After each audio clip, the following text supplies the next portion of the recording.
Hi, this is Mike Morse. Welcome to another episode of Open Mic. Today we have Andy Meisner, the Oakland County Treasurer. He's talking all things coronavirus, and if you're a property owner or business owner, you're not going to want to miss this episode to see some new programs and systems that he's putting into place to protect you. And we talk about lots of other things, so you're not going to want to miss this episode. Joining us this morning is Mike Morse, Detroit's top attorney. Mike Morse is in here to tell us about the backpack giveaway. Adapt and change things up a little bit every year. Hi, I'm Mike Morse with Open Mic. Today's guest is Andy Meisner. He is Oakland County Treasurer, and he has been since 2008. Before that, he was a Michigan State House Representative from 2002. He was reelected in 2004 and 2006, and that's when he went to the Treasurer. This year, 2020, he's running for Oakland County Executive. So I'd like to welcome to the program, Andy Meisner. Thank you, Mike. It's nice to see you. Thanks for having me. Nice to have you on the show, Andy. I'm sure you're real busy these days. When I first invited you on a couple of weeks ago, I thought we'd be talking about, your election coming up in November for Oakland County Executive, which I'm a supporter of yours. Thank you. You've been my representative for many, many years. You're doing a great job as treasurer. Thank you. I think the focus today has got to be on what Oakland County is doing for its residents, and for the small business people, because I'm hearing lots and lots of stories and questions, and I think we should, dive right in. But before we do, I just want to say, you're working from home. I'm working from home. Sound might be a little off. Dogs might be jumping around. Kids might be jumping around. Yeah. So I apologize to the viewers and listeners in advance, but you know what? Who cares? Let's go with it. All right. That's the theme for the moment, is just go with it. We'll get through it. So you're working from home. Does that mean Oakland County Treasurer's Office is closed? We closed to the public on Friday. Okay. I was the first department at the county to make that determination. But I felt like, in light of what was going on, there were a number of things that we had to do in the treasurer's office. One, which was to just shut the door to public walk-ins. Sometimes, particularly with a foreclosure deadline coming up, we get a lot of foot traffic. And, we know from the guidance that we've received from our public health professionals that's not something that's good for the public health. So on Friday, on Monday, we made the determination to close her down. We did that. We're still transacting business. You can still access the services of the treasurer's office by phone, over the internet. We have a drop box for folks that want to drop a payment off that's just outside of the courthouse. And so that was the first thing, was just to kind of stop any public interaction. And then also to kind of go through our team and figure out who are the folks that could perform their duties safely from home. If there were any folks that we needed to have in the office, we have kind of a skeleton crew. But like today is like for payroll. And so, we need to make sure that the county continues to pay its bills, payroll, vendors, debt service, because even though it's a crisis, not paying the bills is something that could affect our bond rating. And so we want to keep those financial fundamentals in place. Let's talk about that for a second. I read that they're extending the April 15th due date for federal taxes. Oh. I read it. I don't know if it's 100% true yet, for 90 days. I'm hearing that. Assuming they do something like that, and don't take my word that that's happened, because I thought you would know if that has happened. But some people are laid off. Some people are not working. Businesses are closing. I've talked to a couple of friends who are closing their businesses. I just read about a business for 25 years. It's been operating in that one was in Macomb County, but closing in stores after 25 years because they can't withstand 1, 2, 3 months out of business. So, people who aren't restaurants who aren't making an income, and own the building and owe county taxes. Yeah. What do you say to those business owners right now? Well, what I'm saying to the business owners, is that I recognize that this is a time of crisis and that there are a number of support as well as opportunities for more supports to come online. One of the things is that the Federal Small Business Administration has rolled out a low interest grant program to support small businesses who are experiencing a downturn from the coronavirus. Now, right now, that's a low interest loan at about 3.25%. One of the things that I'm calling for today, which is news, is that the SBA should provide those loans at 0% interest. There's no reason that we can't use the largesse of the federal government to help our critical small businesses get through this time. And so I'm going to be putting word out later today, but I'm going to be reaching out to some of our federal partners, including Senator Gary Peters and Representative Alyssa Slotkin, who's been doing a lot of work on small business, and to propose that not only should the SBA expand the small business relief program, sorry about that, but beyond just the $2 million that they put out at the low interest, but we need to be providing zero interest loans. And locally, we have a number of microloan programs. Oakland County runs a microloan program. And so I'm also going to be calling on the county to loosen the restrictions on that microloan program, which goes up to $100,000 to help our struggling small businesses, to navigate this difficult time. And, especially, the restaurants. I was chatting with some restaurant owners, the fellow that owns Takoy and Magnet. Also heard from James Regato, the brilliant owner of Mabel Gray and The Root. Also heard online from Sandy Levine over at Chartreuse. And these guys are getting crushed. And the carry-out business is moderately helpful, but shutting these guys down, while the right thing to do from a public health perspective, is creating an unconscionable hardship for not only these business owners, but also, for their employees who are getting sent home, let go. I saw that the owner of the Lafayette Market in Pontiac had to lay off 17 people yesterday. And so I know that the immediate crisis is the humanitarian crisis, but I think that we need to have an adequate response to kind of cover the next wave, which is the impact on these small businesses and their employees. So, Andy, you were talking about, calling out for potential loans or at least decreasing the loan rates to 0% or close to zero. I think that's a great idea. Do you have information about this on your website? Yeah, we do. And okay.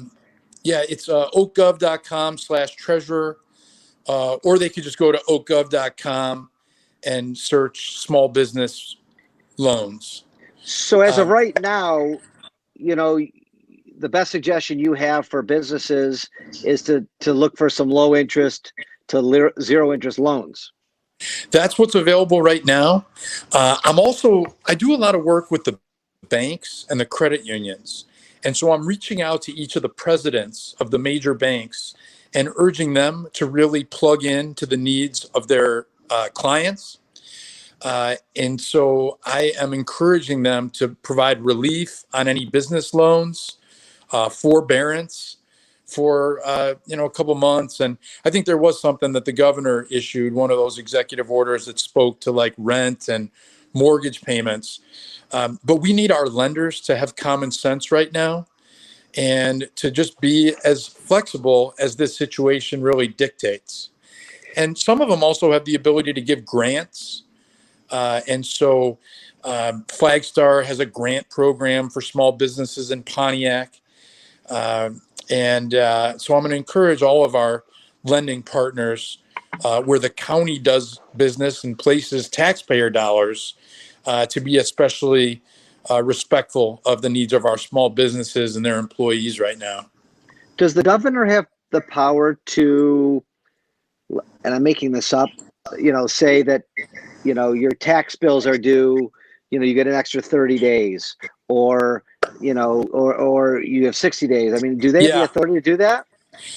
They do. They do have pretty broad authority. Some of this is statutory. And so some of it could require just an administrative action, like an executive order. Some of this stuff also could require some state law changes. And so we've been working very closely through the County Treasurers Association and Michigan Association of Counties to make sure that any statutory relief that is needed to help people out. One great example of that, Mike, is some news that we made on Friday when we announced that we were going to be suspending tax foreclosure this year for anybody affected by the coronavirus. Normally, when people have a house or a building, they get their summer tax bill from their local government. That's the big one. And then you get the little one in December. If people have trouble paying, those taxes get turned over to my office, the county treasurer's office, for us to collect. And the way it works, it's a 3-year process. And normally this March 31st would be the deadline, and is the deadline in state law for anybody with delinquent property taxes from 2017 or before. And what I announced on Friday is that we are not going to foreclose on folks who are affected by this crisis, and that we are going to withhold from foreclosure everybody that's eligible and that's affected. Another way to do it would be just to change in law the deadline. The caution with that is just that if we do that and we move it to May, we hope this thing is going to be squared away by then. But we honestly we don't know, and so that's why I'm taking the approach, which was profiled in the Free Press, of just saying, hey, this counts as a hardship. And if you're going to worry about anything right now, worry on being well, keeping your family well, and also, working to observe some of these awkward but necessary restrictions that we are coming to learn. Like, who the heck had ever heard the term social distancing, before last week or whatever, but now that's become a part of our lives.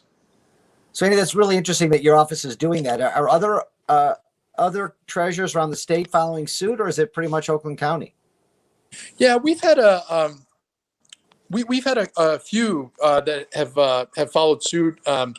My friend Eric Sabri in Wayne County has postponed the tax foreclosure in Wayne County until May 13th. Deb Cherry and in Genesee County, and I think Mary Balcoma and Kalamazoo have both followed suit in terms of just kind of suspending tax foreclosure for the year. But as you know, Mike, the courts are not operating, with their normal capacity. And so there are a number of hearings that we have to have to comport with the statute.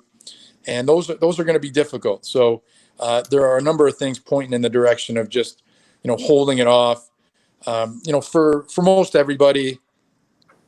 Even if but you're not saying if you can afford to pay your taxes, don't pay your taxes. No, if you can afford it, you should pay them because there's interest and fees that gets added. And nobody should take this as just an excuse to not pay. The bill is still going to come due. Right, and you don't want to hurt the county. I mean, you don't want to hurt the county if and take advantage of a situation that you don't need to take advantage of. Yeah. No, more what I'm saying is that, if you have suffered a hardship, like, listen, your job sent you home or laid you off. Your kids' school closed.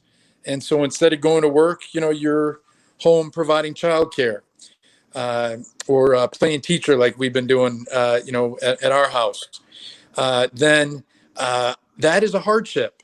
And that's going to affect the amount of money coming in your pocket and your ability to pay, whether it's your overall taxes or a payment plan that you've struck up with our office. But we want to make the most of it. And, to borrow a cliche, never let a good crisis go to waste. This gives us a good opportunity to focus on our broader mission of financial empowerment and helping people get kind of in touch with their finances and a way that reduces stress. But yeah. I feel, what about, I'll bet you there's going to be a lot of landlords needing help because the restaurants aren't going to be able to pay their rent. And, I don't know if you're going to see evictions. Did we see something did we see an abatement on evictions? Yeah, that was one of Governor Whitmer's executive orders, which put a moratorium on evictions right now. And so that's a positive. And It's a positive for the business owners, but not for the landlords who can't. How are they going to pay their mortgages? Well, that's they're probably challenged small businesses. Maybe they can try to apply for some help, but there's no doubt that this is going to be a challenge, and we don't fully understand the economic impact. But it seems like maybe going back to the recession of 2008, 2009. If we put ourselves back in that mindset, that might be kind of the closest comparison that we've got. How do you guys get notified of unemployment numbers? Because I can imagine I've talked to lots of business people who are starting to lay people off this week. We have not had any layoffs at my law firm. We are working remotely. Everybody still has a job. Everybody's still working. Calls are still coming in. Business is being taken care of. But how do you get those numbers, and when will they get released so we can really see the economic impact of this? Numbers will be through the Federal Bureau of Labor Statistics. They'll have the most reliable numbers. Right now, ours are going to be largely just kind of anecdotal, what folks are hearing through conversations. But the BLS numbers will be the definitive ones. How often those don't come out? How often do those come out, Andy? Monthly. Okay, so we'll know next time the report comes out what kind of impact this will have. But without workers, you guys make tax money off all the workers in Oakland County, right? Some, yeah. There's certainly property tax makes up biggest portion of the county's budget.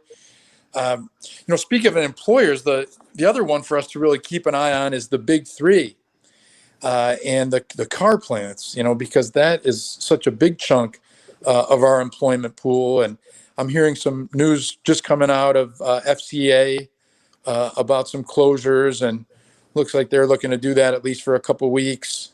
And so I think the numbers will be significant, but it does seem like a fair number of folks are being resilient like you guys and just trying to work through it and find ways of telecommuting and limiting exposure that way. About 2-3 years ago, when our building, we would have some power outages during the winters, we put an emergency plan together and made sure my employees had the right apps on their phones. Everybody had a laptop. Everybody, it was set up.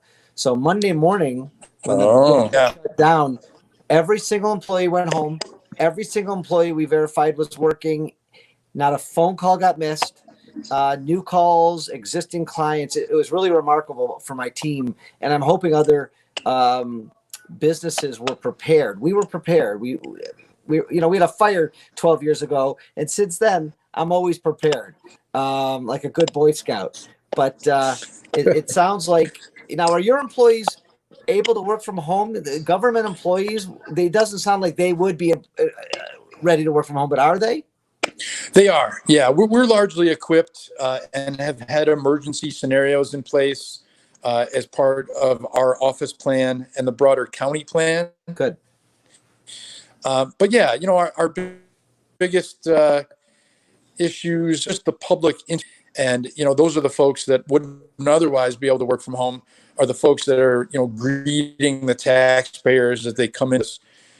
But with the decision to go ahead and close us down for walk-ins and for public, allows us to shift those folks into work that they can do from home largely. That's great. So you're not anticipating layoffs, but you're also not ruling them out, I bet.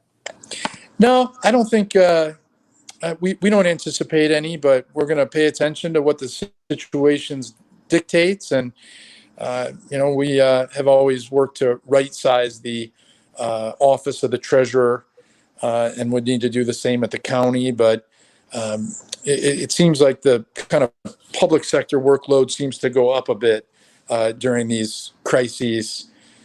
But we're going to get through it. I just had an idea, with nobody on the roads, seems like it would be a good time to start fixing them. What do you think about that? I've seen some crews out actually, and I think you don't even need orange barrels anymore. You could just just put the roads, put the road workers out there, fix the goddamn roads finally once and for all, and there's nobody to stop you. What a great, that's how you make lemonade out of lemons, right? Yeah. It may be too rational for government, but no. Let Governor Whitmer know. How do you think she's doing so far with this crisis? I think she's been pretty decisive. I think that she's done the right things. I think she's been a pretty steady voice of leadership. I think as an executive, she's done a bit by the guy at the top, who has not been quite as steady and providing reliable information. But I think that the governor was confronted with some very difficult choices, and I think has largely made the right calls. It's painful to limit these gatherings. It's painful to enforce the social distancing. But you've heard this term of, flatten the curve, and that's really what our objective is and what we all need to do. Which is to avoid a bigger outbreak than we would otherwise have, and really limit the exposure. I give her an A so far. Okay. Being in city government, are you hearing anything from our hospitals in Oakland County and on the real skinny as to what's going on? That I've been, I have friends saying, we get tested? Should we get tested? If you're not having any symptoms, don't get tested. But then you hear they're testing everybody in South Korea, and that's why their numbers are so high. They're finding out who the carriers are. We're not. What are you hearing? What are you thinking? Yeah, I have been in touch with the major hospital systems. Spoken in the last couple of days with the CEOs of McLaren, Oakland, in Pontiac, as well as St. Joe's, and I've also talked to some Beaumont folks. And what I'm hearing from them is pretty consistent, which is if you're having some symptoms or you're concerned about how you're feeling, but they're not serious, or you're worried that you've had exposure, then you should self-quarantine. If you are worried and that some of the symptoms are what you've seen described as coronavirus symptoms, there is testing that's happening. Beaumont Hospital, I think, is being pretty smart in offering drive-through testing in their parking lot. And I'm working with the other health systems to see if they can work through a similar strategy. But at the actual hospitals and in the emergency room, what they're doing is first they're screening.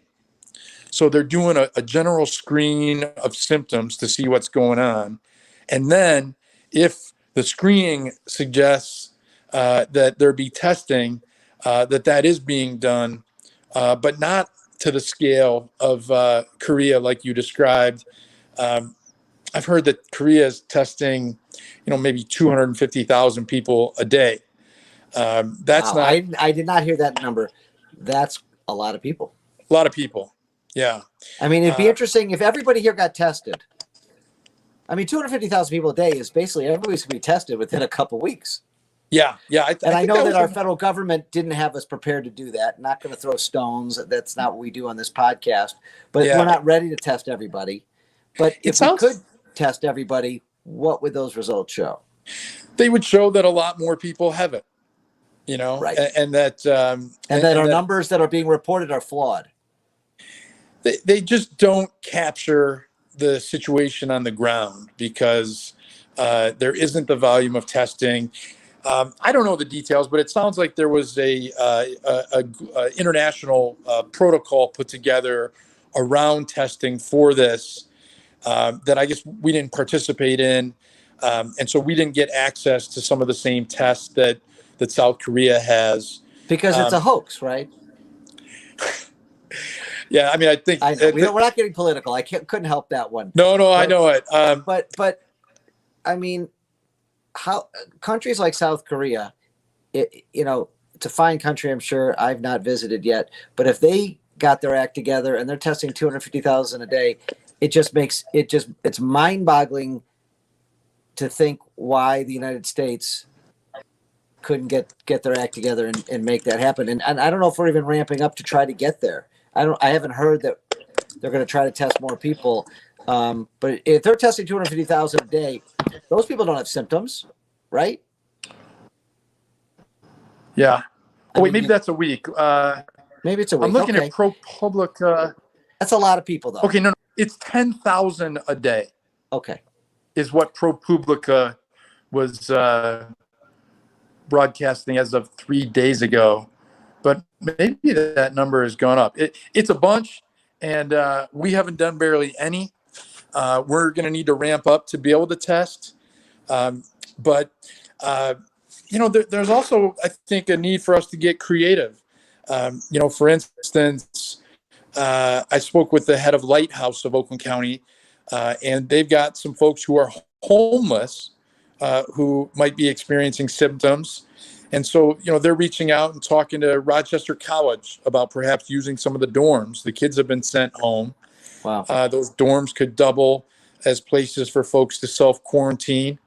Or if it gets, really hairy, maybe those dorms are an option for the hospitals and the health system to expand its capacity to care, for people.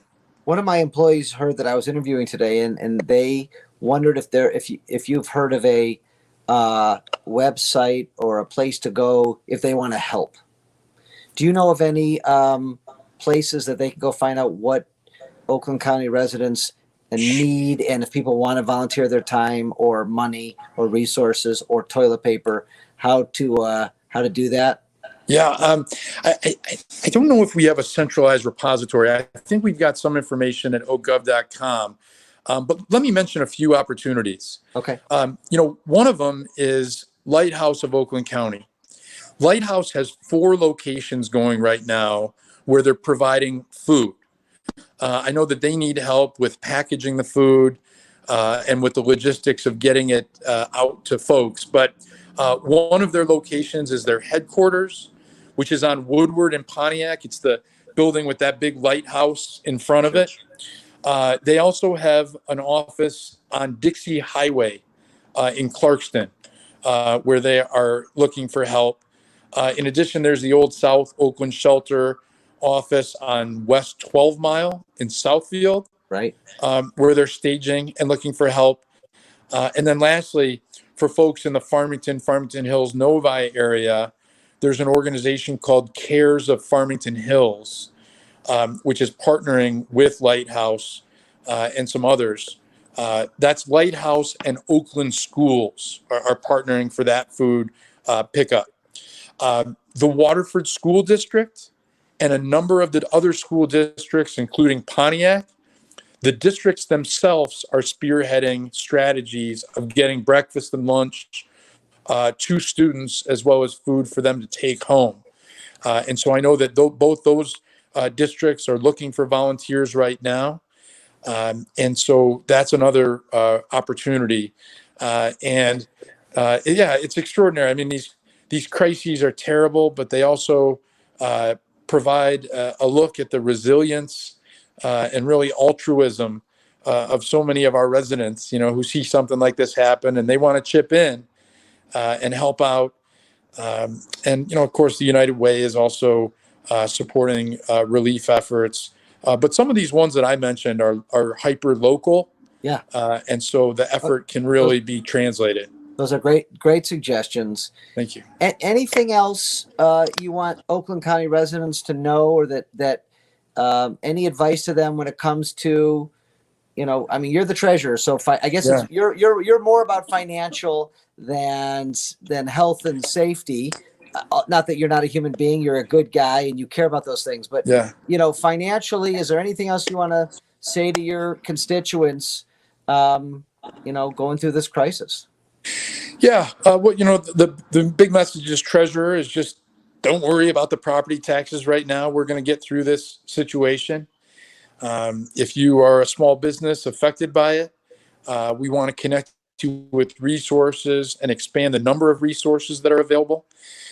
For folks out there going through these challenges, my office offers free financial counseling. These are the times when a lot of folks have their credit scores nicked because there's been a downturn. That can create a cycle for years. And so I encourage folks to reach out to our office at 248-858-0611 and connect with any number of the resources that we have available: financial counseling, housing counseling, small business assistance, and connection to some of these other resources. That's on the financial side. But on the health side and safety, just to reiterate that these things are annoying that we have to do, but we got to do them because it's serious. And so take the social distancing seriously, try to limit exposure, and let's work together as a county, as a region, as a country, and frankly, as a world at this point, to limit this nasty virus's impact and to look ahead to brighter days. Okay, Andy, thank you so much for being on today. I'm going to invite you back to talk about your election for the Oakland County Executive. Would you come back and talk about that? Absolutely, Mike. Thank you. Very appreciate you having me, man. Thanks so much for reaching out. It's my pleasure. Keep up the good work, and we'll talk soon. Okay, Mike, thanks a lot. Be well. Thank you. Talk to you later.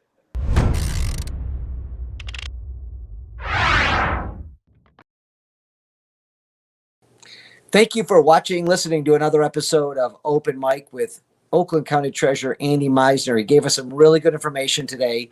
So please share it, because you don't know who owns businesses or homes who might need some relief, who may not be able to afford their property taxes this year. So make sure you share it, like it, subscribe to our channel, and we'll talk soon. Thank you.